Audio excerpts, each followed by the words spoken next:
Hello दोस्तों, कैसे हैं आप सभी। उम्मीद करता हूँ आप सभी अच्छे होंगे, शानदार होंगे, जिंदाबाद जबरदस्त होंगे और अपनी तैयारी को बेहतरीन कर रहे होंगे। आइए आज हम लोग सीखेंगे संख्याओं के बारे में, क्योंकि हमारा जो फर्स्ट चैप्टर है वास्तविक संख्याएं, क्योंकि हमें वास्तविक संख्या के बारे में जानना है कि वास्तविक संख्याएं क्या होती हैं। तो आइए सबसे पहले समझते हैं वास्तविक संख्याओं के बारे में। तो ध्यान देना कि यहाँ पे जो संख्याएं हमारे होते हैं वो दो तरीके के होते हैं। पहला जो होता है हमारा, उसको बोलते हैं वास्तविक संख्या, और दूसरा जो होता है उसको क्या बोलते हैं, काल्पनिक संख्याएं।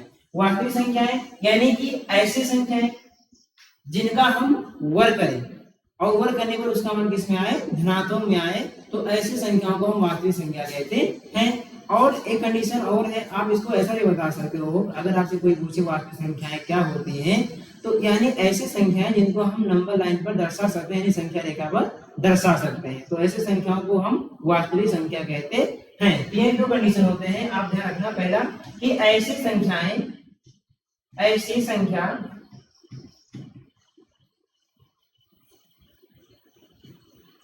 जिसको संख्या रेखा पर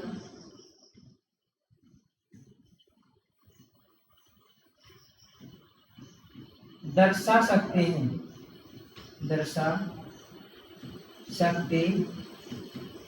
तो ऐसे संख्याओं को हम वास्तविक संख्या कहते हैं। दूसरा कंडीशन, यानी आप ऐसे इसको ऐसे भी बता सकते हो, ऐसी संख्या जिसका वर्ग किया जाए, जिसका वर्ग करने पर प्राप्त संख्या धनात्मक हो,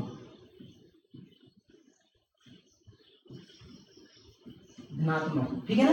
यानी ऐसी संख्याएं जिनका हम वर्ग करें और वर्ग करने पर उसका मान धनात्मक हो, तो ऐसी संख्याएं हमारी वास्तविक संख्या कहलाती हैं। जैसे कि मान लें ये 1 है, 2 है, 0 हो गया, -1 हो गया, 1/2 हो गया, 0.562 हो गया, या रूट में 2 हो गया, रूट में 5 हो गया, तो ऐसे संख्या हमारी वास्तविक संख्या के अंतर्गत आते हैं। अब हम समझते हैं काल्पनिक संख्याएं क्या होती हैं। तो सेम इसी तरह इसी का अपोजिट हो जाएगा काल्पनिक संख्याएं। यानी काल्पनिक संख्या का मतलब नाम से पता चल रहा है, काल्पनिक संख्या यानी कल्पना किया जाए।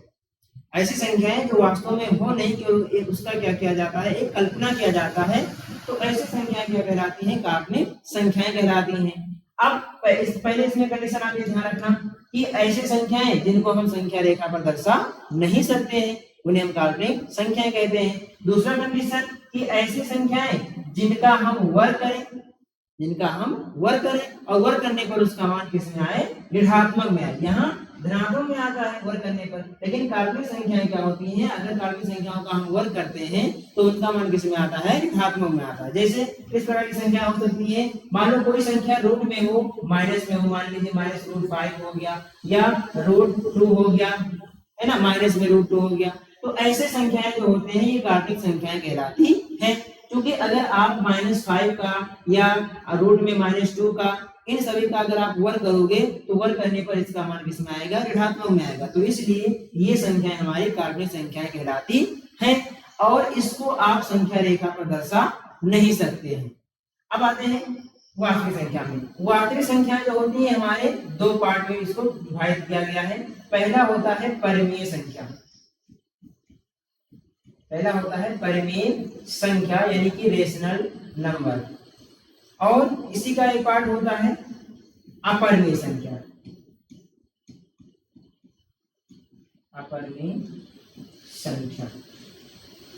Irrational numbers. पहले समझते हैं हम परिमेय संख्या के अंतर्गत किस प्रकार की संख्याएं आती हैं। तो परिमेय संख्याओं में हमारा जो फर्स्ट संख्या होता है वो होता है प्राकृतिक संख्या, यानी कि ऐसे संख्याएं जिनसे हम वस्तुओं की गणना ठीक कर सकते हैं, उन्हें हम प्राकृतिक संख्या कहते हैं। यानी कि कोई भी वस्तु आपको गिनना हो तो भाई जब हम 1 से स्टार्ट करेंगे तभी तो हमारी गणना सही हो पाएगी। तो इसलिए जो प्राकृतिक संख्याएं होती हैं वो 1 से स्टार्ट होती हैं, यानी कि 1, 2, 3, 4, 5 ऑर्डर कहां तक, इनफाइनाइट तक। ये जो हमारे संख्याएं होते हैं ये प्राकृतिक संख्याएं कहलाते हैं। नेक्स्ट हमारा जो दूसरा नंबर होता है जो परिमेय संख्या के अंतर्गत आता है वो है पूर्ण संख्या। क्या है? पूर्ण संख्या। पूर्ण संख्या क्या है? जब हम प्राकृतिक संख्याओं में जीरो को सम्मिलित कर लेते हैं, प्राकृतिक संख्याओं में जब हम जीरो को सम्मिलित कर लेते हैं तो जो संख्याएं मिलते हैं वे पूर्ण संख्याएं कहलाते हैं। तो यहाँ पे हम जब जीरो को प्राकृतिक संख्या में सम्मिलित कर लेंगे तो 0 1 2 3 4 5 डॉट डॉट इनफाइनाइट तक के जो हमारे नंबर्स होंगे ये पूर्ण संख्याएं कहलाते हैं। नेक्स्ट हमारा तीसरा जो नंबर होता है इनको हम बोलते हैं पूर्णांक। क्या कहते हैं? पूर्णांक। पूर्णांक जब हम पूर्ण संख्याओं में ऋणात्मक संख्याओं को सम्मिलित कर लेते हैं तो जो संख्याएं बनती हैं वे पूर्णांक कहलाते हैं। क्या कहलाते हैं? पूर्णांक। पूर्णांक को हम लोग इंग्लिश में बोलते हैं इंटीजर्स। तो जब हम पूर्ण संख्या में यानी 0 1 2 3 4 5 डॉट डॉट इनफाइनाइट जब इसमें हम ऋणात्मक संख्याओं को जैसे -1 -2 -3 इन संख्याओं को जब सम्मिलित कर लेते हैं तो ऐसी संख्याएं जो बनती हैं इनको हम क्या बोलते हैं? पूर्णांक। क्या बोलते हैं? पूर्णांक। यानी कि धनात्मक दिशा में इनफाइनाइट तक जाती हो और ऋणात्मक दिशा में भी इनफाइनाइट तक की जाती हो तो ऐसी संख्याएं पूर्णांक कहलाते हैं। अब देखिए पूर्णांक में ही देखा गया, समझ लीजिए पूर्णांक एक क्या है? फैमिली। इन फैमिली में क्या देखा गया कि कुछ संख्याएं ऐसे थे जो 2 से कट रही थी। जो 2 से कट रहा था तो उनका नाम क्या दे दिया गया? सम संख्या, है ना। तो सम संख्याएं ऐसी संख्याएं जो 2 से क्या हो जाएं? कट जाएं, तो उनको हम क्या बोलते हैं? सम संख्या यानी कि इवन नंबर। लेकिन आप ये मत ध्यान रखो डेफिनेशन की हाँ जो संख्याएं 2 से कट जाए वो सम है। बस ये ध्यान रखना कि जिन संख्याओं के इकाई अंक पर यदि 0 2 4 6 8 इन 5 अंकों में से, है ना, इन 5 अंकों में से कोई भी अंक किसी भी संख्या के इकाई अंक पर होगा तो वह संख्या क्या होगी? सम होगी। उम्मीद है आपको सम संख्याएं, पूर्ण संख्याएं, पूर्णांक, प्राकृतिक अच्छे समझ में आ रही होंगी। अब आते हैं नेक्स्ट जो हमारा 5वां नंबर है वो क्या होता है? विषम संख्या। विषम संख्या क्या होता है? यानी ऐसे संख्याएं जिनका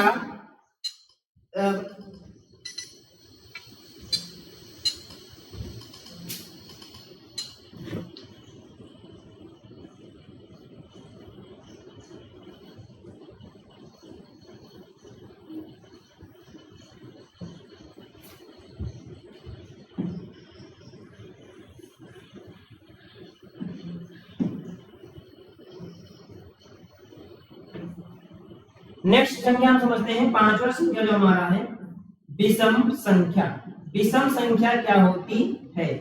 विषम संख्याएं यानी ऐसे संख्याएं, देखिए इन्हीं फैमिली में देखा गया कि कुछ संख्याएं ऐसे हैं जो 2 से नहीं कट रही थी। जो 2 से नहीं कट रहा था तो उनका नाम दे दिया गया विषम संख्या। तो यानी जिन संख्याओं के इकाई अंक पर आप ध्यान देना, जिन संख्या के इकाई अंक पर यदि 1 3 5 7 9 आदि 5 अंकों में से इन 5 अंकों में से कोई भी अंक किसी भी संख्या के इकाई अंक पर होगा तो वह संख्या क्या होगी? विषम होगी। मान लीजिए आपको कोई भी संख्या आपको लिख दिया जाए यहाँ पे, जैसे ये संख्या है। अब आपको क्या करना है? इसको काट कर चेक नहीं करना है कि यहाँ ये सम है या विषम है। अब आपको केवल लास्ट में देखना है, लास्ट में कैसी संख्या है। यदि इन 5 अंकों में से कोई संख्या है तो सम होगा, यदि इन 5 अंकों में से कोई संख्या किसी भी संख्या के इकाई अंक पर होगा तो वो विषम होगी। और जैसे यहाँ 5 है तो इस संख्या में क्या है? 5 है तो इसकी संख्या क्या हो जाएगी? विषम हो जाएगी। तो उम्मीद करते हैं आपको समझ में आ रहा होगा विषम संख्याएं सम संख्याएं क्या होते हैं। नेक्स्ट हमारा होता है 6वां नंबर। 6वां अभाज्य संख्या। क्या होती है? अभाज्य संख्या। अभाज्य संख्या क्या होता है? यानी कुछ संख्याएं ऐसे देखी गई जो कि उनका गुणनखंड केवल 2 ही होता है, या तो केवल 1 से कटेगा या फिर स्वयं से कटेगा। तो ऐसे संख्याओं को हम क्या बोलते हैं? अभाज्य संख्या। जैसे कि 2 3 5 7 11 13 17 19 ऐसे करते करते जो हमारी संख्याएं आते हैं ये क्या कहलाते हैं? अभाज्य संख्या। अभाज्य संख्या जो कि देखिए यहाँ पर क्या है? 2। अगर 2 का देखा जाए तो 2 को कौन संख्या काट सकती है? 2 को या तो 1 काटेगा 2 को या 2 स्वयं से भी कटेगा, ऐसे 3 या तो 1 से कटेगी या 3 स्वयं से कटेगी। तो ऐसी संख्याएं जिनका केवल 2 ही गुणनखंड हो तो ऐसी संख्याएं क्या कहलाते हैं, अभाज्य संख्याएं कहलाते हैं। और एक बात ध्यान रखना है, सबसे जो छोटी अभाज्य संख्या होती है वो 2 होती है। कभी कभी हमसे ऐसा भी क्वेश्चन पूछ लेता है कि बताइए कौन सी ऐसी संख्या है जो सम है और अभाज्य है, तो 2 ही एक ऐसी संख्या है जो सम है और क्या है, अभाज्य है। हमसे ऐसे भी क्वेश्चन पूछ जाता है सबसे छोटी विषम अभाज्य संख्या क्या है, तो सबसे छोटी विषम अभाज्य संख्या क्या होगी, 3 होगी। या ऐसे भी क्वेश्चन पूछते हैं कि एक अंक की सबसे छोटी विषम अभाज्य संख्या क्या है, तो भी आंसर हमारा क्या होगा, 3 होगा। तो उम्मीद करते हैं आपको अभाज्य संख्या समझ में आ रहा होगा अच्छे से, कि ऐसी संख्याएं जिनका केवल 2 ही गुणनखंड हो, या तो केवल 1 हो या फिर स्वयं हो, तो ऐसे संख्याओं को हम अभाज्य संख्या कहते हैं। अब नेक्स्ट हमारा परमीय संख्या के अंतर्गत संख्याएं आते हैं, वो 7वां संख्या क्या हो जाता है, भाज्य संख्या। क्या होती है, भाज्य संख्या। नाम से पता चल रहा है भाज्य मतलब विभाजित हो, क्या हो, विभाजित हो। तो ऐसे संख्याएं जिनका गुणनखंड क्या हो, 3 हो या 3 से ज्यादा हो, तो ऐसे संख्याएं भाज्य संख्या के अंतर्गत आते हैं। जैसे कि मान लेते हैं आपको संख्या है 4 हो गया, 6 हो गया, 8 हो गया, 10 हो गया, या 9 भी भाज्य संख्याएं हैं आपके, 12 हो गया, 15 हो गया, ये सभी जो संख्याएं हैं ये भाज्य संख्या के अंतर्गत आते हैं। क्योंकि इनमें से किसी भी संख्या को आप लेंगे तो आप देखना कि इनका जो गुणनखंड आएगा वो या तो 3 होगा या 3 से ज्यादा होगा। अब यहाँ 4 को देखिए, अगर 4 का देखा है, 4 को कौन कौन संख्या काट सकते हैं, 4 को 1 भी काटेगा, 4 को 2 भी काट सकता है, मतलब काटेगा, 4 को 4 स्वयं से भी काटेगा, तो 4 के टोटल कितने गुणनखंड हो गए, 3। तो इसलिए 4 की संख्या है हमारी भाज्य संख्या, ठीक है ना।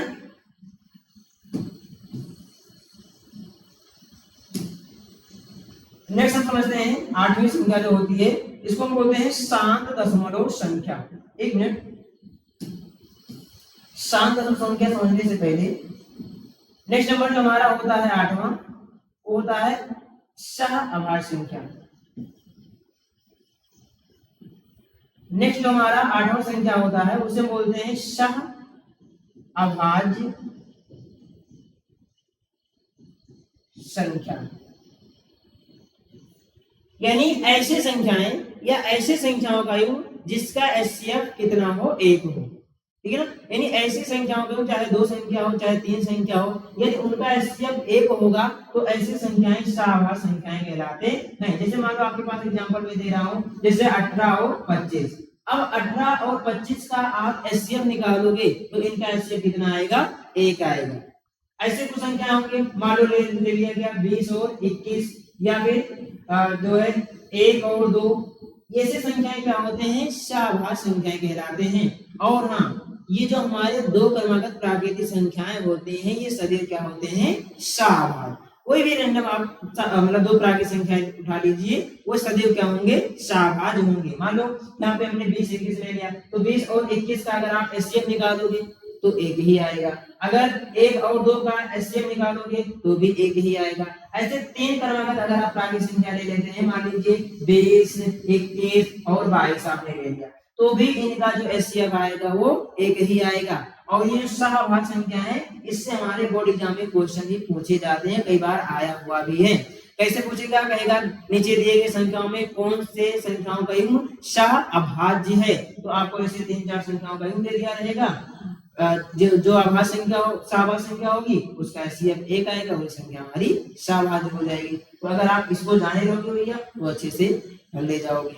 अब सहअभाज्य की बात आते हैं, 9वें नंबर पर हमारा जो संख्या होती है उसको हम बोलते हैं शांत दशमलव संख्या। शांत दशमलव संख्या। शांत दशमलव संख्याएं क्या होती हैं, ऐसे संख्याएं जो दशमलव के बाद 2 अंक 3 अंक या 5 अंक या 10 अंक पे क्या हो, कटना बंद हो जाए, मतलब कटना बंद हो जाए, जितने अंक पे, चाहे 10 अंक पे चाहे 15 अंक पे, तो वे संख्याएं क्या कहलाते हैं, शांत दशमलव संख्या, है ना। 0.567 या 0.256 या 1.2787, ऐसे संख्याएं जो होते हैं इनको हम बोलते हैं शांत दशमलव संख्या। क्योंकि ये दशमलव के बाद या 2 अंक पे या 3 अंक पे या 5 अंक पे, 7 अंक पे, 8 अंक पे, 10 अंक पे क्या होते हैं, कटना बंद हो जाते हैं, तो ऐसे संख्याओं को हम शांत दशमलव संख्या कहते हैं। और 10वां जो हमारी संख्याएं होती हैं उनको हम बोलते हैं अशांत आवर्ती संख्या। क्या बोलते हैं? अशांत आवर्ती संख्या। यानी ये जो दोनों संख्याएं आते हैं, हमारा शांत आवर्त संख्या और अशांत आवर्त संख्या, ये दोनों दशमलव संख्या के अंतर्गत आते हैं। लेकिन हाँ, ये दोनों संख्याएं जो है परिमेय संख्या के अंतर्गत आती हैं। तो अशांत आवर्त संख्याएं क्या होती हैं? ऐसे संख्याएं जो दशमलव के बाद क्या हो, रिपीट करता हो। एक अंक के बाद या 2 अंक के बाद क्या हो, संख्याएं रिपीट करते हैं। कभी कभी एक अंक बार बार रिपीट करता है, या 2 अंक बार बार रिपीट करेंगे, या फिर 3 अंक बार बार रिपीट करता है। जैसे कि मान लो यहाँ पे हम एग्जाम्पल लेते हैं 0.333 की संख्या क्या हो रही है, बार बार रिपीट कर रही है। या 0.666 ये भी संख्या ऐसे बार बार रिपीट करेगी। या कभी कभी 2 संख्याएं बार बार रिपीट करेंगी, 0.121212 ऐसे। और ऐसे भी संख्या होंगी जो दशमलव के पहले कुछ अंक होगा, दशमलव के बाद 2 अंक के बाद फिर क्या होगा, रिपीट करेगा। मान लो 424242। ऐसी संख्याएं क्या होते हैं, अशांत आवर्त संख्याएं कहलाते हैं। तो ये अशांत आवर्त संख्याएं अगर ये परिमेय होते हैं तो इनको पीरियोडिक क्यूब के रूप में कैसे चेंज किया जाएगा, तो ये चीजें मैं आपको नेक्स्ट वीडियो में बताऊंगा। फिलहाल अभी आपको इतना ध्यान रखना है कि परिमेय संख्या के अंतर्गत कितने प्रकार की संख्याएं आती हैं। अब जो हमारा 2 नंबर और होता है, एक होता है पूर्णवर्ग संख्याएं। आप जानते भी होंगे पूर्ण संख्या क्या होती है। यदि किसी संख्या का आपस में जब 2 बार गुणा किया जाता है और गुणा करने पर जो संख्याएं प्राप्त होती हैं वो एक पूर्णवर्ग संख्या होती है। जैसे अगर हम 2 का आपस में 2 बार गुणा करें तो 2 दूनी 4, तो 4 एक पूर्णवर्ग संख्या हो जाएगा। 9 एक पूर्ण संख्या हो जाएगी। 16 एक पूर्ण संख्या हो जाएगी। तो पूर्णवर्ग संख्या में ध्यान रखना कि पूर्ण संख्याएं क्या होती हैं, पूर्ण घन संख्याएं क्या होती हैं। ऐसे संख्याएं जिनका आपस में 3 बार गुणा किया जाए और गुणा करने पर जो संख्या मुझे प्राप्त हो वो पूर्ण घन संख्या कहलाती है। जैसे कि मान लो अगर मैं 2 का आपस में 3 बार गुणा करूं तो 2 दूनी 4 दूनी 8, तो 8 क्या हो जाएगा, एक पूर्ण घन संख्या हो जाएगा। ऐसे 3 का अगर हम आपस में 3 बार गुणा करेंगे, 3 3 का 9 3 27, तो 27 से क्या होगी, एक पूर्ण घन संख्या हो जाएगी। यानी इसे 4 4 16 जो के 64, तो 64 भी क्या होगा, एक पूर्ण घन संख्या होगा। तो आप पूर्णवर्ग और पूर्ण घन समझ रहे होंगे, जानते होंगे आप। अब हम आते हैं अपरिमेय संख्या पर। अपरिमेय संख्या क्या होती है? अपरिमेय संख्या को हम नेक्स्ट पेज में समझते हैं।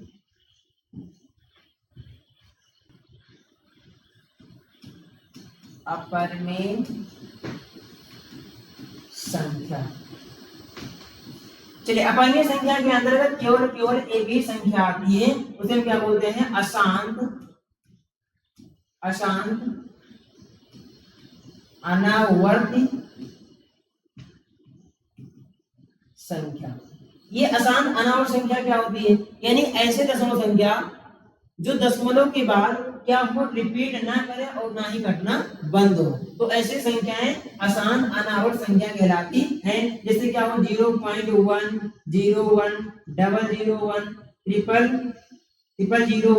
401, ऐसे क्या हो, ये चलती हो, ये रिपीट ना करती हो।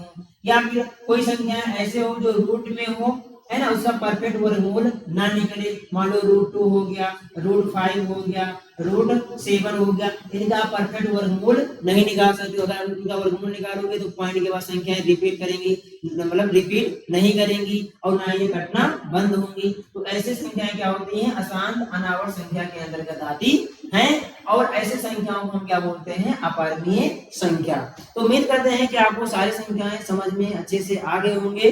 तो अब बाकी हम नेक्स्ट वीडियो में आपको बताएंगे कि कैसे अशांत आवर्त संख्या को हम p/q के रूप में चेंज करेंगे। क्योंकि ये अब जो हमारे पुराने एनसीईआरटी में जो था उसमें एक 1.4 जो अभ्यास था, प्रश्नावली थी, उसमें क्या था, शांत और अशांत दशमलव प्रसार दिया हुआ था। यानी कोई भिन्न दे दिया जाता था, उसमें हमसे ये पूछ लिया जाता था कि बताइए किस भिन्न का दशमलव प्रसार शांत होगा या फिर अशांत।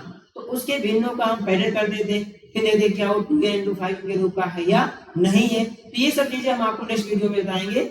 और बाकी उसको हम p/q के रूप में कैसे चेंज करते हैं, कोई अशांत आवर्त संख्या हो तो उसको p/q के रूप में कैसे चेंज करेंगे, तो ये सब चीजें आपको हम नेक्स्ट वीडियो में बताएंगे।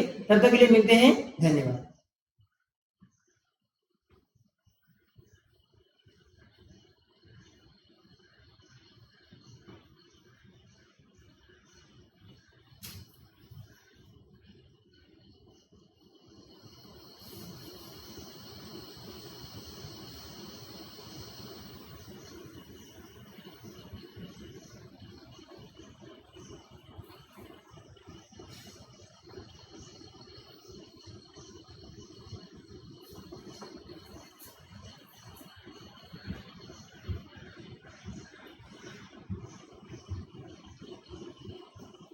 चलिए आइए एक बार हम सारे नंबर्स के बाद पुनः हम डिवीजन कर लेते हैं जो अभी हमने बताया है। जैसे जो हमारी संख्याएं होती हैं, इन संख्याओं को दो भागों में विभाजित किया गया है। पहला वास्तविक संख्या, दूसरा काल्पनिक संख्याएं। वास्तविक संख्याएं क्या होती हैं? यानी ऐसे संख्याएं जिनको हम संख्या रेखा पर दर्शा सकते हैं, उन्हें हम क्या बोलते हैं? वास्तविक संख्या। और एक खासियत ये भी होती है वास्तविक संख्या की, यानी अगर वास्तविक संख्याओं का हम वर्ग करें तो वर्ग करने पर उसका मान हमेशा मुझे धनात्मक में ही प्राप्त होता है। फिर काल्पनिक संख्याएं क्या होती हैं? यानी ऐसी संख्या जिनको हम संख्या रेखा पर दर्शा नहीं सकते हैं, और ऐसी संख्या जिनका हम वर्ग किया जाए और वर्ग करने पर उसका मान हमेशा किसमें आए? ऋणात्मक में आए, तो ऐसी संख्याएं काल्पनिक संख्याएं कहलाती हैं। अब हम समझते हैं वास्तविक संख्या को कितने भागों में विभाजित किया गया है। तो वास्तविक संख्याएं जो होते हैं ये दो भागों में इनको डिवाइड किया गया है। पहला होता है हमारा परिमेय संख्या, दूसरा होता है अपरिमेय संख्या। अब परिमेय संख्या के अंतर्गत कौन कौन संख्या आती है? अभी हमने पढ़ा क्या होता है? प्राकृतिक संख्याएं, यानी एक से लेकर के जो अनंत तक की संख्या होती है उन्हें हम प्राकृतिक संख्या कहते हैं। पूर्ण संख्याएं, जब प्राकृतिक संख्या में जीरो को सम्मिलित कर लिया जाता है तो जो संख्या बनती है ये पूर्ण संख्या कहलाती है। और पूर्णांक, जब पूर्ण संख्या में हम ऋणात्मक संख्याओं को सम्मिलित कर लेते हैं तो जो संख्या बनती है ये पूर्णांक कहलाती है। उसके बाद सम संख्याएं, ऐसी संख्याएं जो दो से पूर्णतया कट जाए उन्हें क्या बोलते हैं? सम संख्याएं। और सम संख्या के इकाइयों पर इन्हीं पांचों अंकों में से कोई ना कोई एक अंक रहेगा तो वो संख्या क्या होती है? सम होती है। विषम संख्याएं, ऐसे संख्याएं जो दो से ना कटे उन्हें हम विषम संख्या कहते हैं। यानी जिन संख्या की इकाइयों पर 1, 3, 5, 7 दोनों इन पांचों अंकों में से कोई भी अंक किसी भी संख्या की इकाई पर होगा तो वह संख्या विषम होगी। अभाज्य संख्याएं, यानी ऐसे संख्याएं जिनका गुणनखंड केवल 2 हो, ना तो 2 से कम हो ना तो 2 से ज्यादा हो, यानी वो तो या तो स्वयं से कटेगा या फिर 1 से कटेगा, तो ऐसे संख्याएं अभाज्य संख्याएं कहलाती हैं।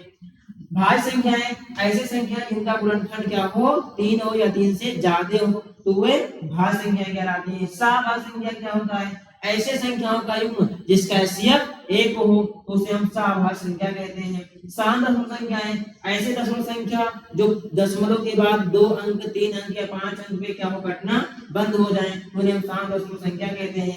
अशांत आवर्त संख्याएं, ऐसे संख्या जो दशमलव के 2 अंक या 3 अंक के बाद रिपीट करती है या दशमलव के बाद एक अंक बार बार रिपीट करता है तो ऐसे संख्याएं अशांत आवर्त संख्याएं कहलाती हैं। तो ये जितने भी संख्याएं अभी आपने सीखे ये सब संख्याएं हमारे परिमेय संख्या के अंतर्गत आता है। और आप परिमेय संख्या जानते हो कि जिनको हम p/q के रूप में चेंज कर सकते हैं उन्हें हम परिमेय संख्या कहते हैं। और q जहां पे 0 के बराबर नहीं होना, यानी q is not equal to क्या हो? 0 हो, तो इन सभी संख्याओं को आप p/q के रूप में चेंज कर सकते हो। तो ये सभी संख्या हमारे परिमेय संख्या के अंतर्गत आएंगे।